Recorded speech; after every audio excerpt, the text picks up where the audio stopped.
किसी ने क्या कमाल की बात कही है कि आस्था की सच्ची परीक्षा तब होती है जब हम प्रभु से कुछ चाहें और वो भी हमें ना मिले, फिर भी दिल से धन्यवाद ही निकले।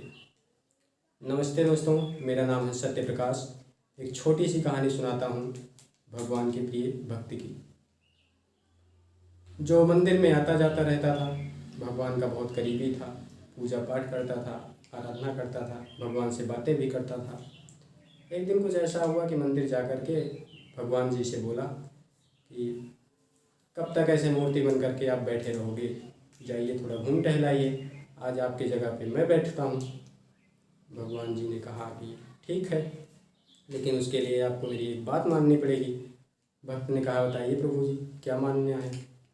भगवान जी ने कहा कि मंदिर में जो भी आएगा, जो भी कुछ करेगा, जो भी कुछ मांगेगा, तुम्हें चुप रहना है, तुम्हें कुछ नहीं बोलना है। मैंने सबके लिए योजनाएं और प्लान बना कर रखा हुआ हूँ, सबका काम होगा, सबका काम करता हूँ मैं। भक्त ने कहा ठीक है, कुछ नहीं कहूँगा मैं। भगवान जी चले गए। मंदिर था, लोग दर्शनों के लिए आ रहे थे, जा रहे थे। कुछ समय बाद एक व्यापारी आया वहाँ पर। व्यापारी आया, प्रणाम किया, प्रणाम करके जा रहा था कि अचानक से उसके जेब से पर्स थी, नीचे गिर गई ज़मीन में। व्यापारी ने ध्यान नहीं दिया, चला गया। थोड़ी देर बाद मंदिर के पास एक गरीब व्यक्ति आया। गरीब व्यक्ति बहुत ही ज़्यादा गरीब था। आकर के मंदिर में गिड़गिड़ाने लगा, प्रभु बहुत दिन हो गए, कुछ नहीं खाना खाया हूँ, परिवार भूखा है, बच्चे भूखे हैं, बीवी भूखी है, पत्नी ने कुछ नहीं खाया है। भगवान जी थोड़ा मदद कीजिए, कहीं से पैसे का इंतजाम कीजिए। इतना बोल करके जा ही रहा था कि अचानक उसकी नज़र उस बटुए पर पड़ी, पर्स पर पड़ी, जो ज़मीन में गिरा हुआ था, व्यापारी का था। पर्स को ले लिया और भगवान जी का धन्यवाद किया। उसने सोचा कि समझा कि भगवान जी ने मेरी प्रार्थना सुन ली है और इन्होंने मुझे खाने के लिए दिया है।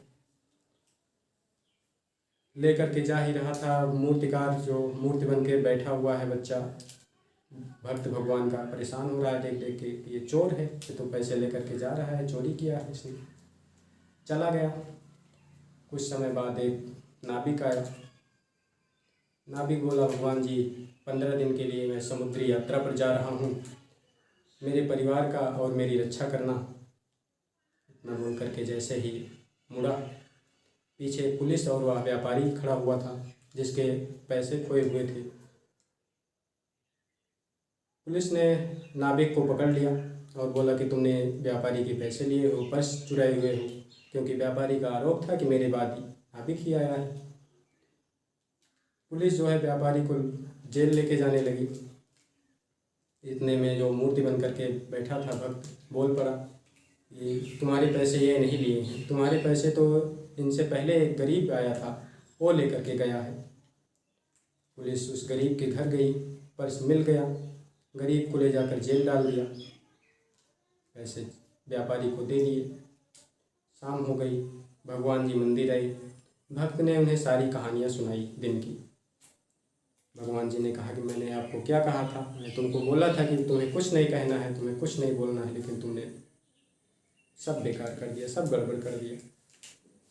भक्त जो था परेशान हो गया, हैरान रह गया कि मैंने क्या किया हूँ, मैं तो सही किया हूँ जो था। भगवान जी ने कहा कि जो व्यापारी के पैसे गिरे हुए थे, पर्स गिरे हुए थे, उसमें इतने पैसे नहीं थे कि उसके नुकसान हो जाता, क्योंकि वह बहुत बड़ा व्यापारी है। हाँ, जिसने पाया था, जो गरीब व्यक्ति पाया था, उसके उतने पैसे से थोड़े दिनों का भोजन मिल जाता, थोड़े दिन उसके बच्चे उतने पैसों से खाना खा लेते, कुछ दिन उसके खर्च चल जाते। लेकिन तुमने क्या किया, उसे जेल डलवा दिया।